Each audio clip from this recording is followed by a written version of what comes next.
في قاع السودان. السلام عليكم ورحمة الله وبركاته. نتكلم الليلة يا جماعة في حلقتنا دي عن البترول يا اخوان.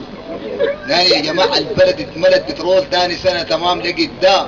كان خشيت مطعم اشتريت لك صحن اللي الفول يكبوا لك فوق زيت الفرمل. وعندنا نوعين من البترول، نان في بترول جايين من بلاد برا، وعندنا بترول اللينا. نان يا اخواننا بترولنا ده بترول طاهر يجوز استعماله في كل المركبات الخاصة والعام. والبترول الجايين من بلاد برا ده كان استعملته حرام. ليه يا جماعة؟ لأن المواد العضوية حقته مركب فوق لحم الخنزير.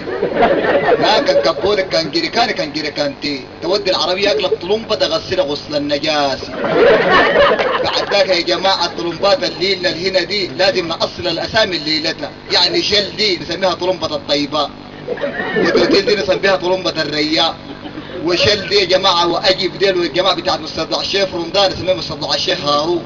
وناني يا اخواننا ناني يا جماعة نعتني بالثروة الحيوانية ليلتنا. ليه يا جماعة؟ بعد ما تموت تتحلل تبقى لنا بترول.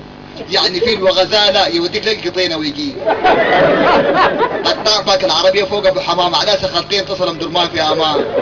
وكان ربنا فرج عليك واشتريت لك رقشي الكديسي تقعدك 3-4 ايام.